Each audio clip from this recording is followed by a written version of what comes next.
Hello and welcome to Teachers Talk. I'm your host, Pelisa Mugavazi, and this is the platform where conversations go beyond the staff room. Today we are joined with a very special guest. He's not in front of the camera, but he is behind the scenes. He goes by Mr. Ishmael Mabeta. Yes. How are you doing, sir? I'm good. How are you? I'm good. Thank you so much for joining us. Thank you for having me. So we're going to dive right into it. All right. I always start off my guests with their story. Mm-hmm. So you are in HR. I would say you have been in HR for a very long time in different industries. So if you could just take us through that. All right. So again, thank you for having me. So my name is, my corporate name is Ishmael. But I'm popularly known as or some call me Kharu. But that's, people I grew up with rather likes. But professionally, I'm an HR professional. I've been in HR for a decade now. I think this should be my 10th year, if my calculations are correct. Started as an intern, obviously, then made my way up to where I'm at now. And that's basically it. So when we started HR, I started at the kind of police station where I was an intern. Then from there went to steel engineering. Then went into tire manufacturing. Then legal a bit, and then FMCG, and then after that now education. Okay. So yeah, in all these industries, the HR space. Yeah. Yeah, that's beautiful. That's very beautiful. The passion, if you don't mind me stepping into that, did you go into varsity saying this is what I want to do, or it's weird. I went there. I went there with two things in mind. I thought I was going to do marketing. Okay, then if it fails, then HR. Okay. So I remember on my way there, I was like, but marketing I can really do myself. I really need a qualification. And this is no disrespect to the marketing. But I was like, man, I can do this by myself, man. I don't need qualification. Then when I got there, I was like, okay, fine. Let's try human resources. But also I saw that in most spaces that I'm in, so apart from just HR, also musician. And in those music spaces, most of the time I find myself taking leads to, okay, this is how the song goes, this is what I do, this is what I do. Yeah. So I was like, okay, maybe this will help me, people management, handling with people, how to deal with emotions, how not to infuse emotions with work and the likes. So that really did come in handy. But I ended up loving, the course, loving the space, loving HR. And over the years, obviously, I have a general love for people. Most people do know that I'm a people's person. I'm known by many, though I call myself a popular loner. At most I'm alone, but once I get out of the house, house, I know. Yeah, so I'm a people's person. I love people.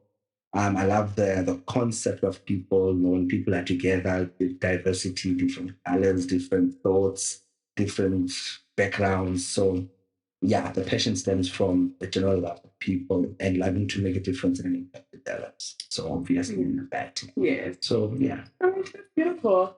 So I think the core of this conversation, and I want to make it known, is obviously for me, it stems from being in the space. Sure. And also feeling like I've been here for a short amount of time, but there are things that we take for granted. Going into a workspace doesn't have to be teaching. Going into any workspace, and it starts with that contract. Yeah. The moment you sign that contract, I feel like people tell this to us a lot, but we still do not do it. It's reading in between the lines, knowing what you're walking into, and if you find yourself in a situation, how to protect yourself. Sure. So for me, this is the basis of that conversation, because I want people to walk away from this empowered, knowing that there is protection, out there. You just need to be, you need to know. Yeah. We'll start off with the one segment of the safety. Okay. And there's been a recent thing in the news where we had the teacher who was stabbed I think from Rhodepoort. The principal. Yeah, the principal, yes, from Rhodepoort. And obviously that caused controversy and conversation in our industry in particular. Yeah. And I just want to hear your thoughts on that. I know for me it was, okay, then what happens to the teacher, in this whole entire situation? Because with the acts that are now in our country that have been implemented, it almost feels as though we are unprotected. Yeah, it looks like that. That whole story. Okay, I want to make sure that we're thinking about the same story. Is it the story where the principal tried to block something? Yes, tried to separate. Yes. Yeah. So I think the principal was really, really first and foremost, the principal acted from the basis of the act itself, because obviously the rule number one is to try and diffuse the fire. Yes. So maybe in him trying to apply the law, he then got hurt. Yes. Fine. But then from there, my thing or my concern is, my thought rather is, what then happens with the children who, was it a knife? I think it was a knife. Yes. So what happens to the children that came with a knife at school? Yes. Because to my understanding, after the diffusing of the fire, the police need to come in. I mean, that's the law. Yeah. And then after, there should be some kind of a discipline that the children, that follows through for the children, whether a week later or a month later, but there should be some kind of a repercussion for the children. So my thing is, how are we then ramifying, or how are we fixing these I'm going to call them anomalies, because it's not really normal. It's an abnormal behavior. How do we then sort out or fix this abnormal behavior where our kids go to schools having knives, weapons, having guns, and even cell phones? Yes. You get what I mean? So, to me, when I saw that whole thing, my thing was, what are the parents saying? How are they, to what extent are they really, really involved in their children's livelihood, and what the children pack in their backpacks? Like, where are those parents who back in the day would literally go through your books, sit with you, go through your books and see, why did you get it wrong here? Why did you get 100 there? You get what I mean? Yes. Where are those parents? What does it seem as if the new age parents are in some way lax? They are just relaxed. They're not so much laid back. They're laid back, because how do we really say a child came to school with a knife? How do you as a parent not really involve yourself and invest yourself in a child to the point where you can even, if need be, set your own child, man, clear your own child. Yes. But nonetheless, I don't want to go out of topic. So in terms of safety, obviously it's an imminent threat, because they came with a knife. And imagine if it did not land in the hand, it landed in the heart or the chest or somewhere. So obviously, obviously our government has given laws. So we just have the teachers would then have to follow those laws, unfortunately. Yeah. Or fortunately, I don't know how to put it. It's a gray area a bit, because I don't know how to put it, but they'll have to follow those rules. The government or our South African laws do allow for, what's this thing called, restraining orders. Do allow that.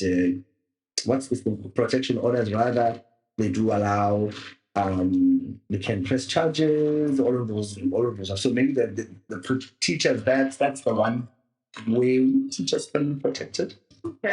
To try and really secure themselves, but in the workplace, yes. Because I can see how bad the situation is coming. So we definitely would need the involvement of our law enforcement in the country. Okay. All right. So in the process of I am that teacher, I've been attacked by my student. What are the, obviously now it's vague, but what are the different, platforms or the different hierarchies that I can go to say I need to be protected in such a case that my case becomes really, really huge, like the one it was on the news, and now I need to go back to school next week. So you mentioned restraining order within my school, the HR. How do I go about that? Okay, so I think in terms of going back to work, I think the first step for the teacher would be to evaluate their mental capacity right after the OV.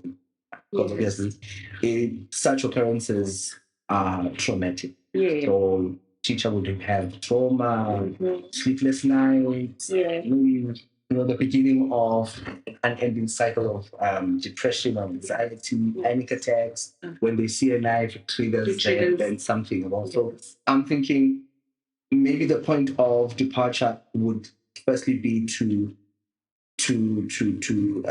kickstart employee wellness. Yeah, to then start engaging the employee, checking if the employee is fine mentally, if they are paid, if they need some kind of assistance, if they need time off. There is something called a discretionary leave that principals give to their teachers based on specific occurrences or reasons. And this one, in the instance, would fall under that. Okay. Where one is given a discretionary leave to say, okay, go rest for a while on us. You won't be unpaid and the likes, because with leave policies and the like. Yes, there's the unpaid. And especially in the teacher space.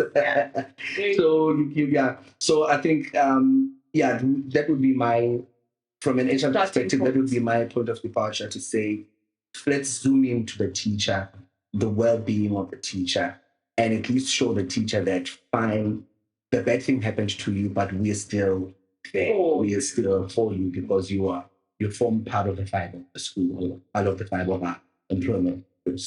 And then from there, we then zoom into the child as well. Obviously through the principals, the channels that be there, the SGB and the likes. We zoom into the child, we zoom into the situation at home, maybe. We go to the furthest extent of visiting the child's home to check what's happening, analyze why, how, and the likes. And also to offer some kind of traumatic experience or counseling, rather, to the child, because not all children act out of malice. Some, it's a reaction. Definitely. Some, it's a trigger from whatever happened at home. So they just take a knife because they saw someone, all of those things. So yeah, I think for me, that would be how we handle it. That before the teacher comes back to school, let's firstly make sure that the teacher is fine and is actually capable, able to come back to school and teach, and that the teacher is able to still be fine even when that child in question, who stepped up by mistake or intentionally, is there. Because also, if there's a protection order, then we would mean that maybe the child will then need to be suspended or even expelled because for those right to be. So that for me would be how we look into at least enforcing that safe space, create that safe space for it. Right. I mean, just hypothetically, what would happen if you do exist in a school where such measures maybe are not taken into consideration? So yes, the children would be expelled, but you as the teacher are still going through, you mentioned your mental issues and all of that because of the incident, and you're still expected to be at work.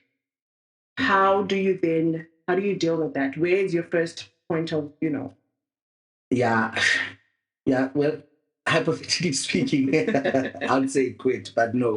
That would be nice. Yeah, I'd say quit, you rest, you apply for jobs later. Somewhere else, The market is quite challenging out there. So there are other professional bodies that we help with, but then those ones you would obviously take on your personal capacity. Okay. Yeah. Obviously, I do understand that some teachers have medical aid and the like. So that's where those things kick in. Go see a shrink, counselor. Get the paperwork. And then maybe apply for it. Because you have sick leave days at least. And so then get those spaces. Yeah, because there are some cases, even where I currently work, where we had to we received documentation of a teacher who was not so okay because of certain occurrences that happened, and she was given some kind of a sabbatical. certain things were put in place, medical aid was paying certain things, certain things were made to make sure that measures were taken to make sure that the teacher is fine. And actually the teacher came back on the 15th. Beautiful. So yeah, that would be yeah. So that's, I think, very empowering. And I think, I like that because there are measures out there. Like I said, a lot of us take for granted the fact that, no, this is my bread and my butter. I cannot run away from this. So I'm going to do everything, even though you might not be, So I'm glad that there is that. Mm-hmm. So we're going to move into a different one. The Bela Act. The one that we are all like, what is happening in South Africa? Right? So obviously it's a new act. Sure.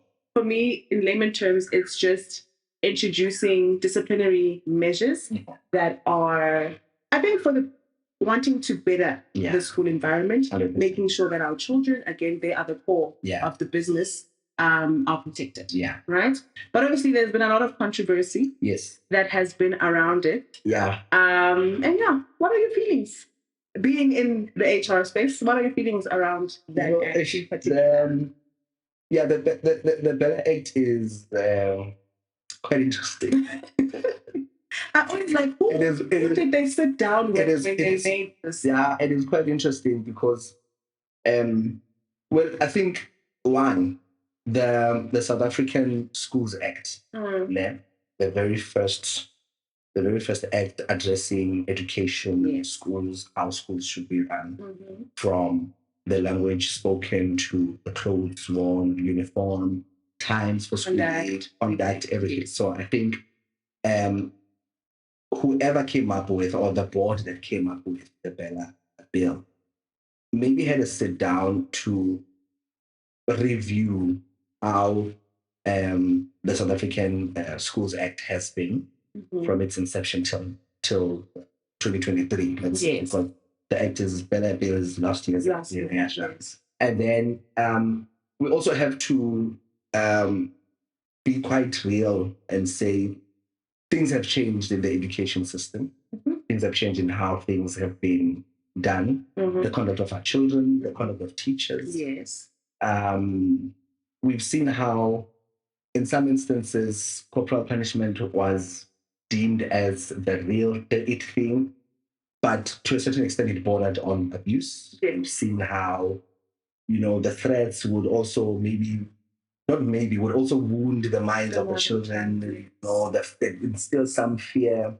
I remember back in my times, when my days when I was still a student, our principal would not even do anything. He'd just walk and stand, and when he looks at your area, we're all running into our classes, stepping on each other because, you know what I mean?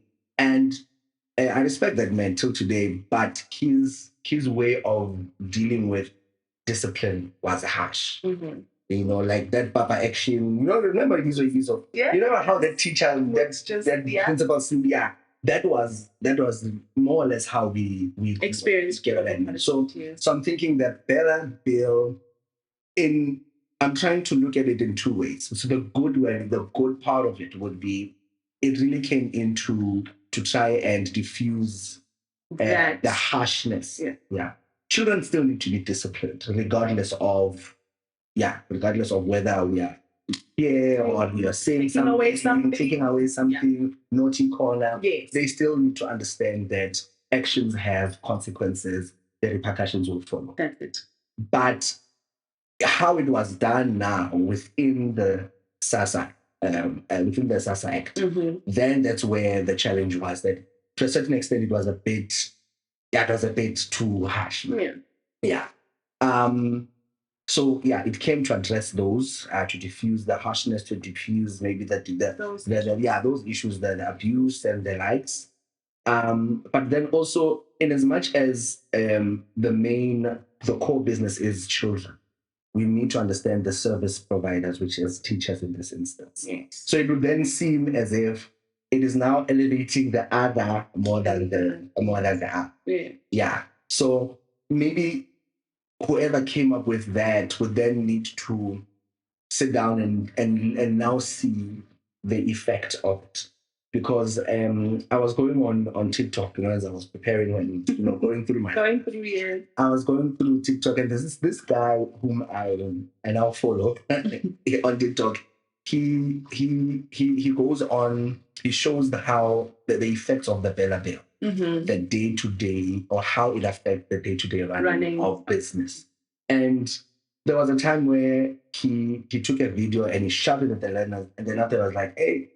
Then the caption came, Bela Bill, whatever, and I was like, oh, Banabaka, I'm sorry, I'm so sorry, I apologize, and the likes. And then there was a time when he made a video and was like, the class was empty, and I was like, they're all out, they are all asked to go to the toilet, and we all agreed.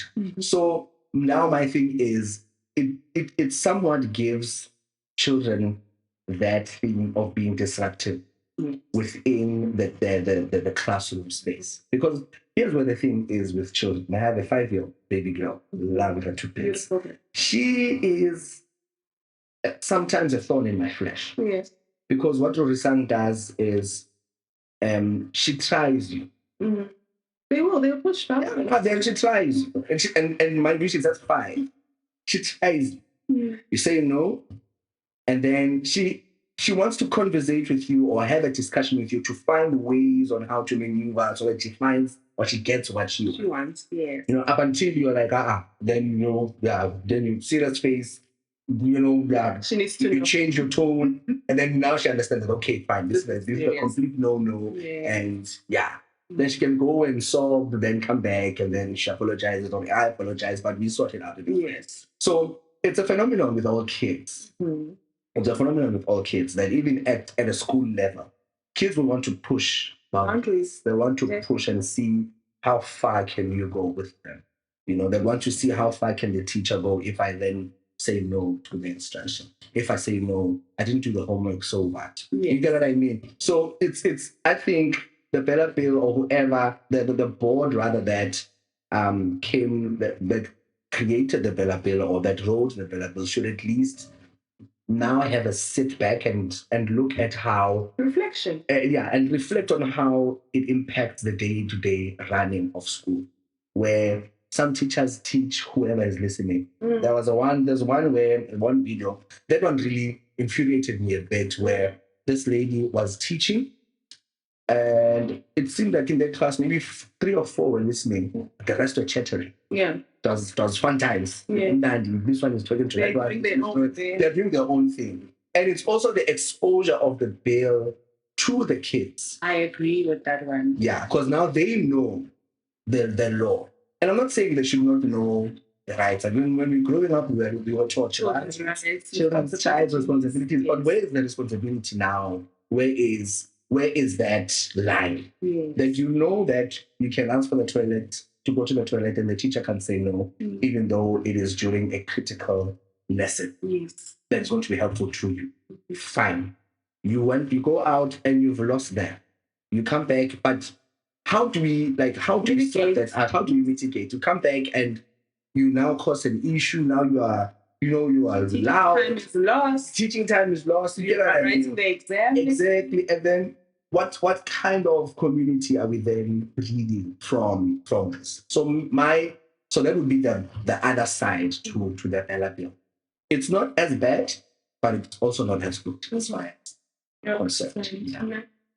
I agree. I feel like you mentioned, there should be a conversation. It's with all bills, with all acts.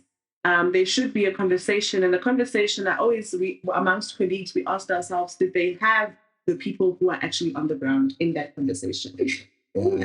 They would say yes, they did, but it does not reflect that. Because if you did, then I think that boardroom would have come up with a different, sort of act or sort of bill. Because now I, as a teacher, will tell you in the morning, this is what we're going through. During a period of time, this is what's happening. This is what it looks like when it's exam time. You understand? Yeah. And then we can put to play things that are actually realistic. Yeah. Because I feel there was no realism there. No realism at all. Now, I would like us to move to the teacher. Like I said at the beginning, there's not even just a teacher. Wherever you go, there's the contract part of things. And when you sign up for almost blindly. Okay, I finally have a job. Yeah. I'm gonna have that paycheck at the end of the month. Yeah. And that's out of the bushes. and that's it. But once you stay and you continue your journey, you realize, okay, these T's and C's, these legal things, I need to educate myself in. So obviously for me, I'll speak as a teacher, and that's the prime or the basis of this podcast is to say there are a lot of teachers that are in the industry right now, and I will say humbly so, that are being exploited. Yeah. And I feel like the exploitation happens because you're not empowered, you're not educated, so you just continue on. Yeah. We were speaking privately that what happens if you're in the space, you feel like, okay, Pelisa, I'm doing well now, I'm climbing the ladder. Sure. But from a remuneration point of view or from just a recognition point of view, nothing has really happened. Sure. And maybe to be practical about it, I'm a teacher, for example. I've gotten into the space. I've been teaching at school A for now 7 years. Sure. I got in as an entry-level teacher. Yes, I do get the increases that every organization gets yearly, but I've done my research now, and I can see I'm doing this. I'm heading this department. I'm doing that, but nothing shows. Yeah. How do I go about going into my HR department and having that conversation? And what do I need to know? Yeah. Because it's the leave, it's the remuneration. There's a lot that you need to know, because nobody wants to work and not move anywhere. We want to grow. Yeah. So one thing that I appreciate about what you're saying is that what you're saying does not apply to everyone. Mm-hmm. First and foremost. Definitely, yes. From an HR perspective, I'll tell you now, I know people who want more than just the basic, than just the mundane. Mm-hmm. And I know people who are just comfortable with the mundane. And I get to work, I work, I leave. Yes. Yeah. You just came here to do it. And even in the space of teaching, I've come to realize that there are some teachers who are fine with coming in, teaching that LO subject and leaving. Yes. And staying there for the next 12 years, doing it. Doing just that. Yes. Because their life is simple. Mm-hmm. But for the top achievers and for the people who want more out of what they do, So that would be number one. I like the fact that it's not applied to everyone. Yes. So in hindsight, it can be achieved. That's why, because not everyone aspires to be up there. Yes. But also we should also, that teacher that 7-year-old teacher, that 7-year teacher the teacher's been in school for 7 years. That whole story. Let's take that story and make it practical. One, I would say that the teacher should at least have a portfolio of evidence to show that this is what I did. This is me when I came in. Entry level, this is what I did. I grew in this stride and in this stride and in this stride, and now because of the shortage of people there, I did that, and that's those are the results. Okay. And because of this and the other, those are the results. And because of everything else that I do, I see how I add more value than how when I came to start. Yeah. Because the thing about value is that value must be backed up. You can't, you can't just say you're bringing value and we are actually questioning, that, okay, you bring in value, but still your classes are not, your education style or how you teach. Your passing rate is low. Your passing rate is low scale. Yeah. You're not so, you miss certain things, you're late and the likes. So if it should be better by evidence. Yeah. Because that's how it's done in corporate. In the world of work, if you want a promotion, you put yourself out there based on what you've done. It's what you've achieved, which is already outside the bracket of your salary or the bracket of or the confines of your job spec. Yes. Which is what we're talking about. Yes. That you went outside of the confines of the job spec and you've done over and above. And so now you want the return on the over and above to come in a monetary value. Yes. Then that's where you must bring proof of evidence that, okay, this is what I've done. And these are the stats My boss normally says data doesn't lie. So data doesn't lie.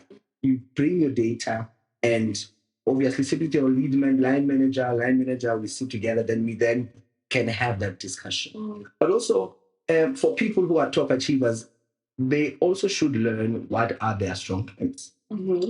Because I've come to notice that, sometimes with good schools, yes, and I'm just saying good schools, guys. All schools are good, please. all schools, yeah. But I want to say with some schools that maybe are deemed to appreciate their people, their teachers, or that are seen to be appreciating them or recognizing them. That's the word I'm looking for. Recognizing them. They recognize them in not so in a not so proper way. Okay. How am I saying this? Let's take the teacher we're talking about. The teacher is teaching history. That whole stream, then history and all the other ones that come in. So because the teacher is so good in teaching history and so good in advising other teachers on that are teaching history on how to, then the school will be like, no, let's make this person head of department. Yeah. Or let's make this person a deputy principal or even principal, without really looking at the person that the person does not have skills to manage the whole school, or even to manage people. Okay. But the person is a solid asset right there in the department.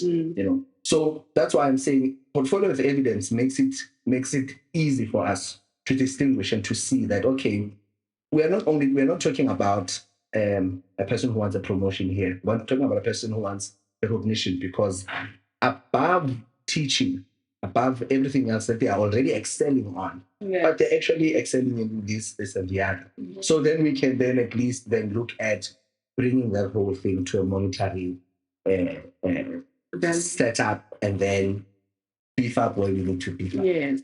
Up until the time for proper promotions come, because obviously a person cannot be promoted if they don't have the capabilities for their promotion. That's also what we look at. We don't just look at, that's why I'm saying the best way to start having those conversations is having a portfolio of evidence to show the work, so that when you talk value, there is proper evidence, there's substance to what you're asking for. I'm gonna take a turn, and I'm like, oh, okay. It's still within. Okay. We live in South Africa. Yes. We know our country. We know. Mm-hmm. I want to be that devil's advocate that says people are doing that. Okay. I have my portfolio of evidence. I am there, and I do as I need to. Yeah. I follow up. I had a meeting with my line manager and the principal. Yeah. They were like, you know what, Hyman? Actually, please, Hyman, you're 7 but nothing. Okay. And anyone will say, just go to the next. Leave it, go to the next. And you still find the same issues. I want to get to the part of the conversation where we can apply practicality. And I know the CCNA route and all of that is very strenuous. Like it's a headache. But I want to get to a place where as employees, I can sit with you and say, no, this is my rights, this is what I'm doing. Okay. Because it's daylight over. No. Okay. How do you go about that without shooting yourself in the foot?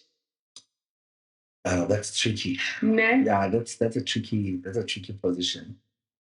Yeah, that's a tricky position. Because also from the negotiations from the inception of the contract to saying this is the job and this is what we're giving you. And there's that thing already we've agreed.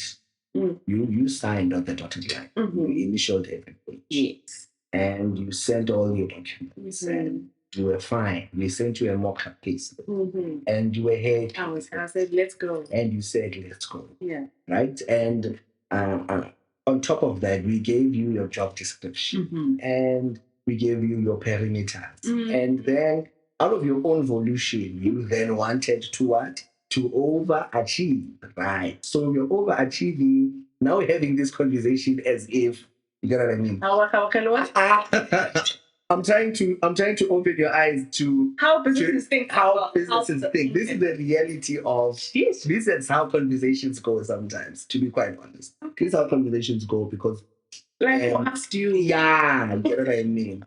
Because you are hired here as a teacher for LO. Why are you then now, a chief advisor for other LO teachers? Okay. But to try and bring it to practicality, there's a meeting I had myself 2-3 weeks ago with my boss, and she said self-development is 2 ways. You choose to self-develop internally or externally. In how I interpreted what she said, if you choose to self-develop internally, know that it's going to take time for you to get the recognition that you deserve. And that's just me being honest. Know that it's going to take time. Because when you self-develop internally, you are acquiring skills, you're acquiring knowledge, and you're not just acquiring it, but you're applying it. So when you develop and grow and expand internally, understand that it's going to take time until you are recognized, which is why I would stress for portfolio of evidence that this is what you couldn't do. You learned it, you are able to do it, now you're a master at it, that you're even telling other people to do it. Get what I mean? But also self-development externally would mean after you've learned what you've learned, go outside. Yeah. Go elsewhere. Go outside. Yeah. Because the problem is you will always have a document that says, I, Lisa, agree to undersign what. And there's a whole lot of rules, a whole lot of things, and there's section 4 or section 5 of your contract that talks about compensation and tells you that you would get a cost company of you'll get an annual cost to company of 500,000. You'll get 13th check, optional to whatever. You'll get this, and the other. And then it will say you will get a yearly increase as and when whatever. You'll get a performance bonus as and whatever. You get what I mean? So you can go the CCMA route. It's fine. But we will come with this what we gave you and say, this is what you agreed to. We give, and we will come with our processes, right? With you at the CCMA to say, our processes say, when we are hiring a person, we give them the contract for 2 weeks so that they study it. And we gave you the contract on the 14th of September, and you gave us back the contract on the 30th of September. So we gave you time to read and understand. And within that time, there was no conversation, there was nothing, there was nothing. So there will always be that fight back from business to say, but did we really ask? Did we really? So I would honestly say, if you are growing internally, grow internally for the good reason of growing internally, because you want to grow and enhance yourself as a person. If you're having those conversations, build then the portfolio of evidence, follow that formal route until it gets to a point where you reach a ceiling. When you reach a ceiling, then you'll then have to take a personal decision whether you are staying or you want to then venture somewhere else where you can at least say, no, this is what I have, this is what I can do, this is what I've done. And then you can negotiate better.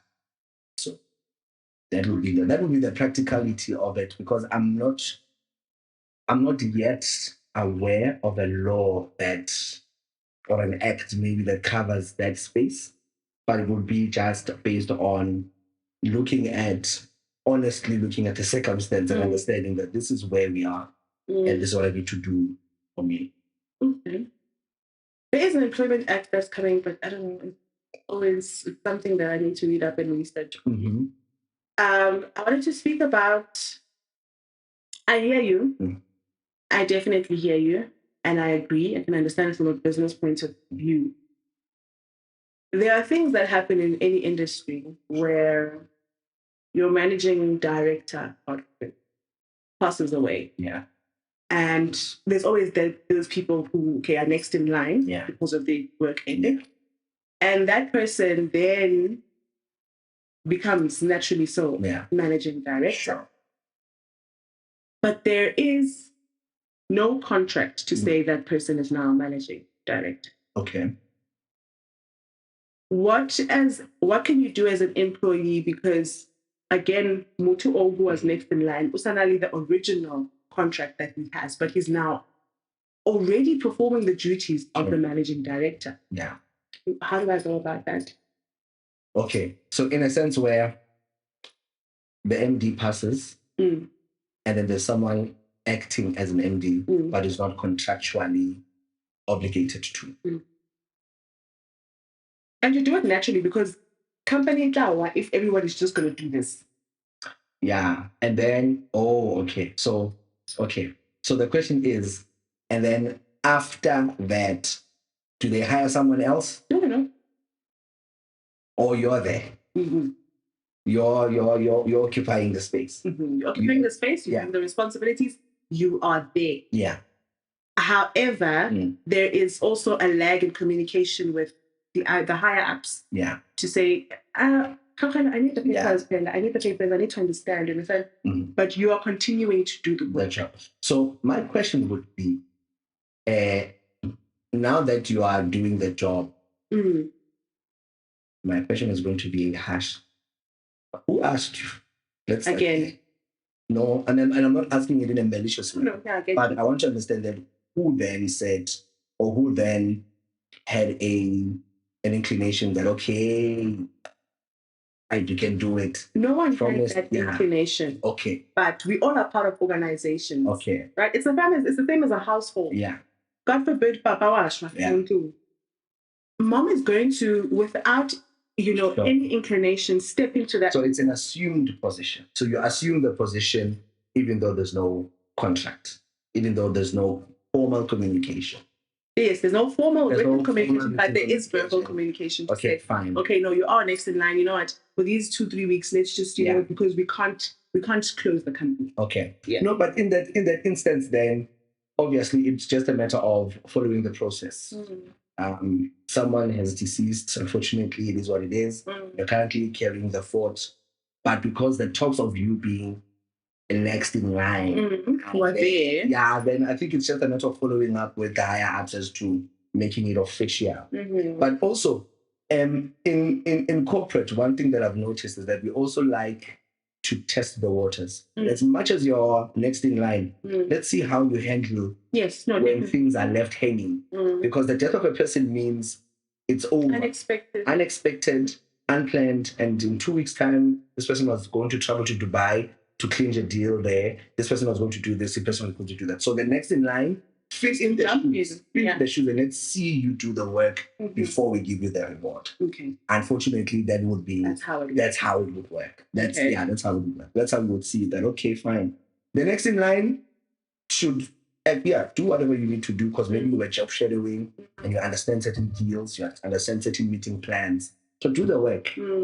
Then when we are sure that you've done the work, then we can have the formal conversations. And then we can then say, okay, here's your bump up. You're getting $1 million extra from what you've been doing because now we've seen that there actually is proper taste in the pudding.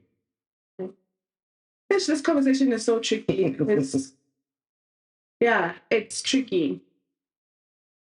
This next one, I don't know. But that, it is what it is. When it comes to the education space, again, we have our hierarchy. Yes. We have your teacher, then you have your subject heads. Yeah. Then you have your grade heads. Yeah. Then you have your deputy principal, then your principal. Yeah. And in my head, all of those are different management. Okay.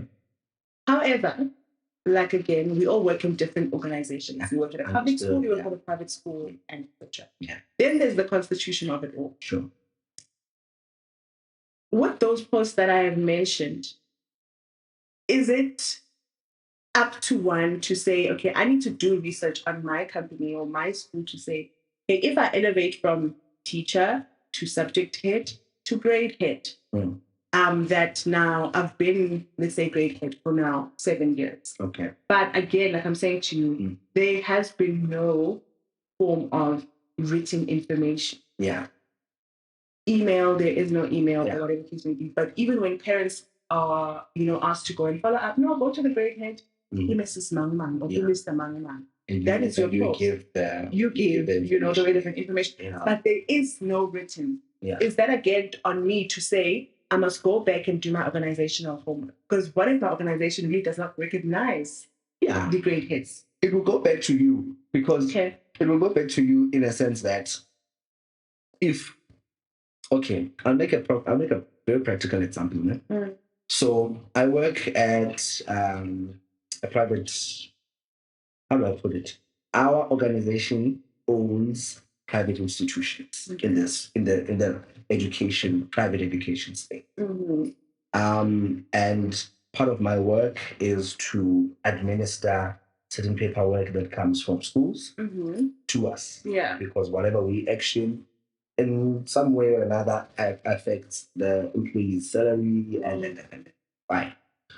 And I've received documents that talk of additional responsibility with maybe, let's say, Ishmael Mabeta, teacher at school A, whatever, will be receiving an additional responsibility, allowance of 10,000 rands for the next 12 months. And then there will be a story to say, oh, actually, we are giving him this 10,000 rands because this guy is taking over or is now doing work more than what they're currently doing. They're doing this and they're doing that and they're doing that. So because of that, they're giving them that.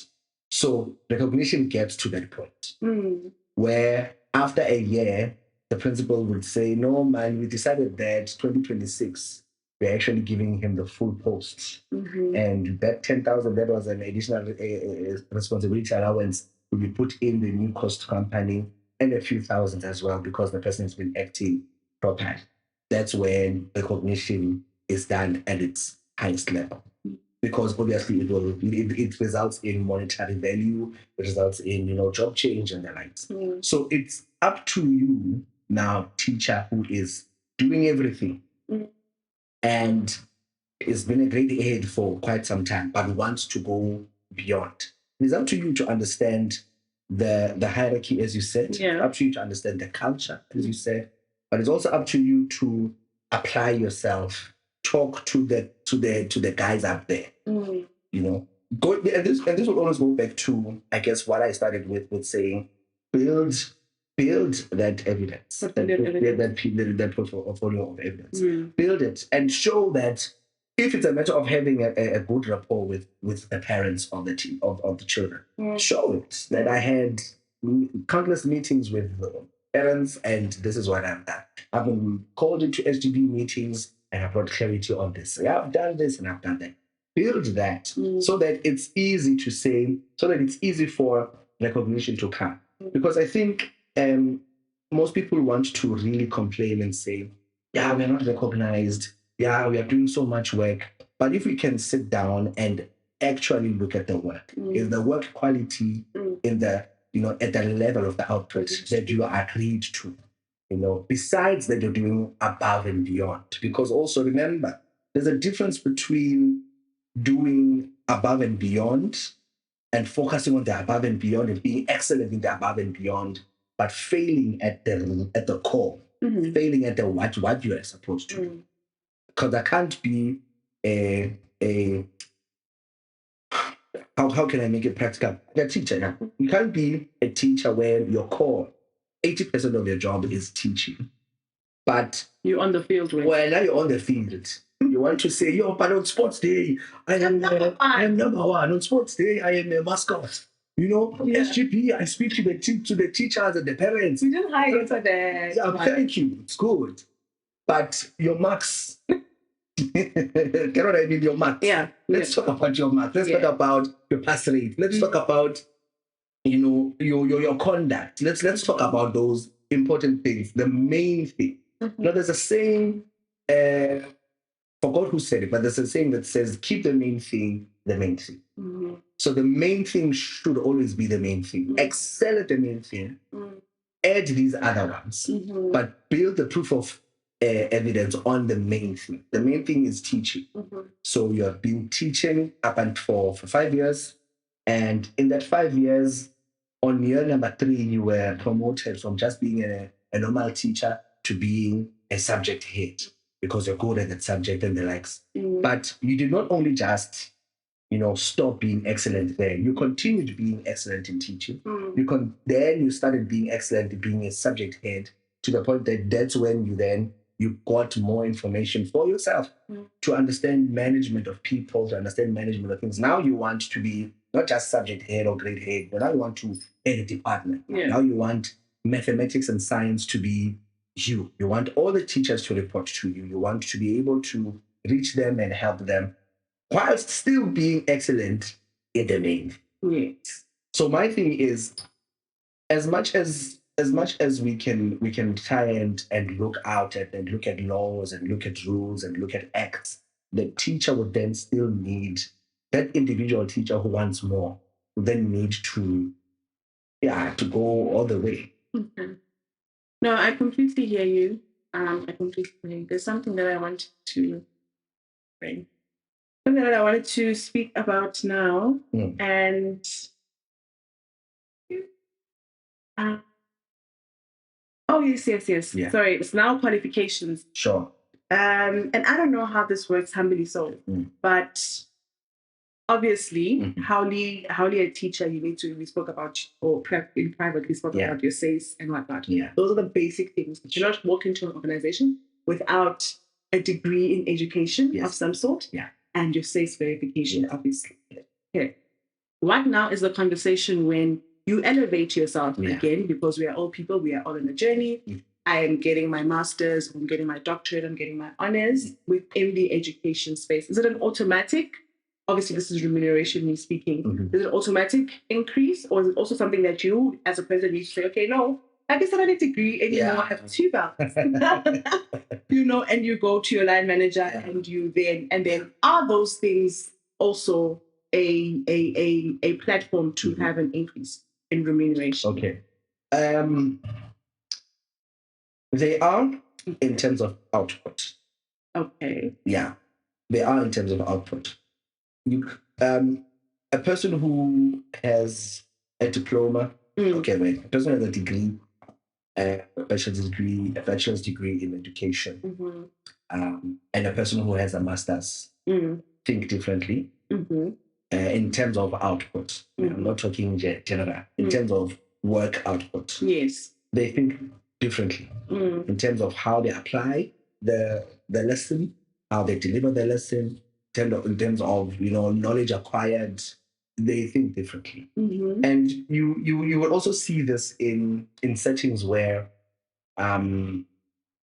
if maybe if I'm not sure if there's a teachers in Daba or something. Yeah, they are. Yeah. I think 2 weeks back, no, last week. Yeah, 2 weeks back, actually. Yeah, 2 weeks back, it was a Thursday. I attended an HR summit, Central Convention Center. And with all the conversations that I had, you could tell that, okay, this one is not just a doctor because they have a doctorate, but this one is a doctor because you can hear their thinking in terms of HR, in terms of people management, in terms of culture, in terms of you can understand. You can hear that. Okay, now this person does not just understand things on level, on face value. About even if you could say, can I have a high level view of employee retention? Their high level view is more in depth than your own knowledge. You get what I mean? Because of exposure, because of the length and then the length of the course itself and the likes. So those things really do play a very huge part. So obviously, a person who now has a master's in teaching does things differently.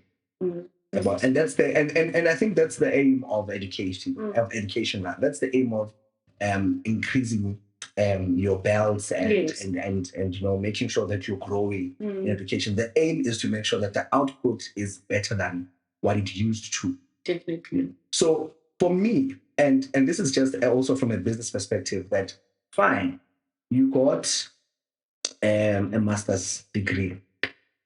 How is it helping us? How is it helping us fix these issues that we have, if we have issues? How is it helping your teaching problems, if we had any teaching problems? How is it curbing whatever potential things? What difference, what input, what output rather, we then see? Where is it better? Because before it gets translated into money, and it's so unfortunate, Shem, before anything gets translated into money, businesses want to firstly see the value. They first want to see the work before we can say, yeah, now we can give. Yeah, unfortunately.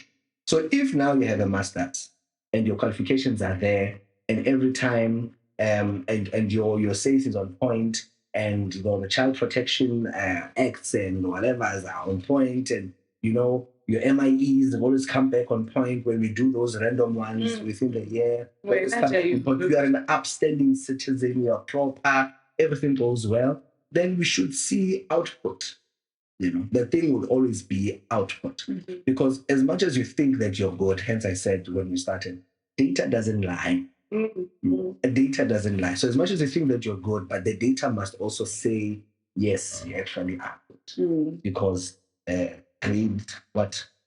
matric class of 2017 when you started, their pass rate was 85%. But ever since you joined, 2018, they were on 95, and you kept the trajectory there until it was 100.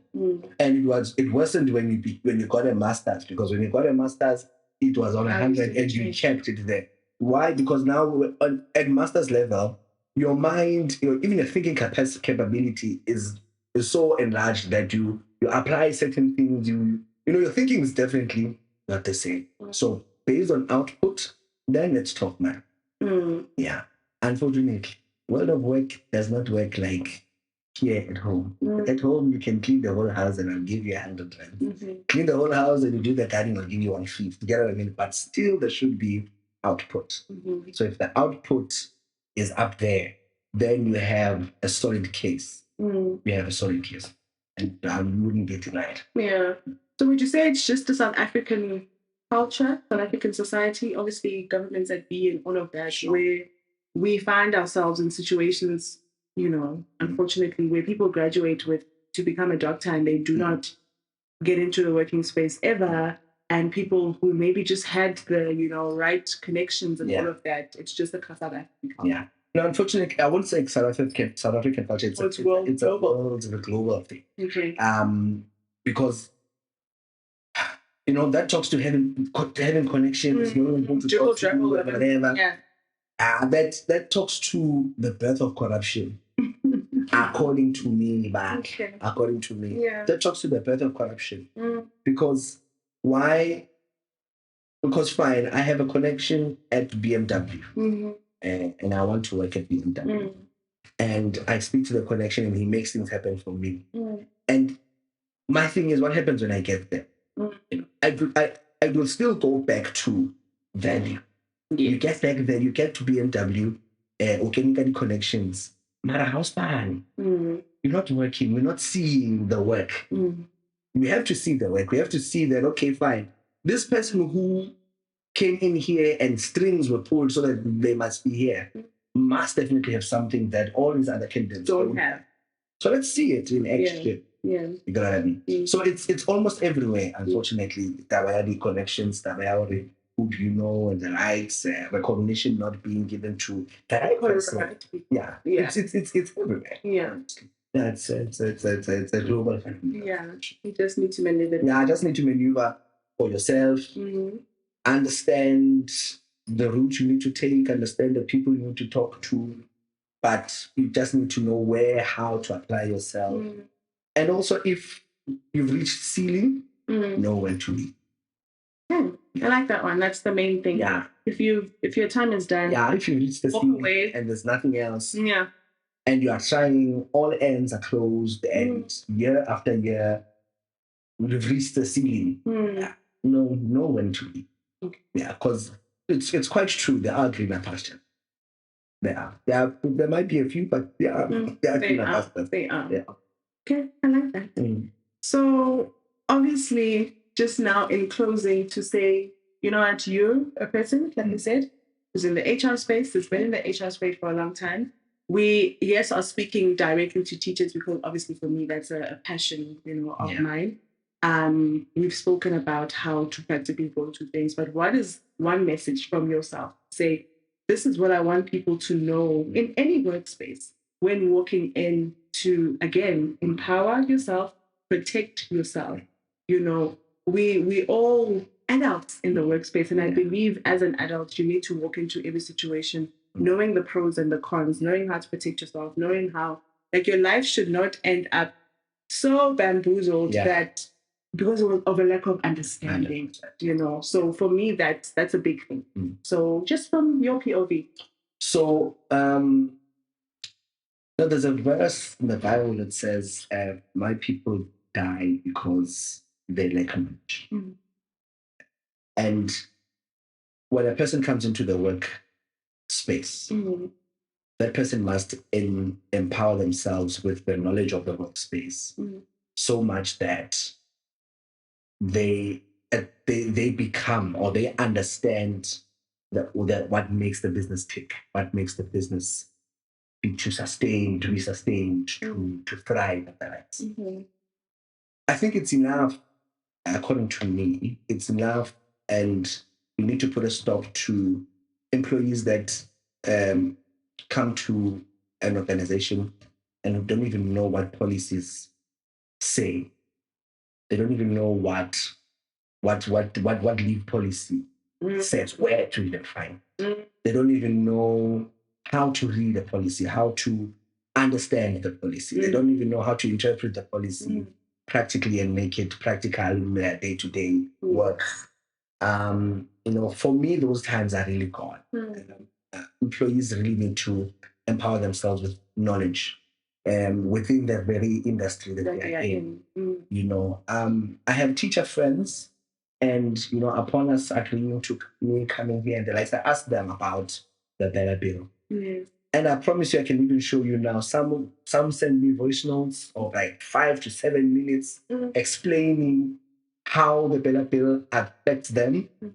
Some paragraphs after paragraphs after paragraphs, because as a person who is, as an employed person in a specific industry, you must know, you must empower yourself with knowledge, empower yourself with understanding what the industry requires, how the industry goes. There's an unspoken skill, and it's quite needed in education, right?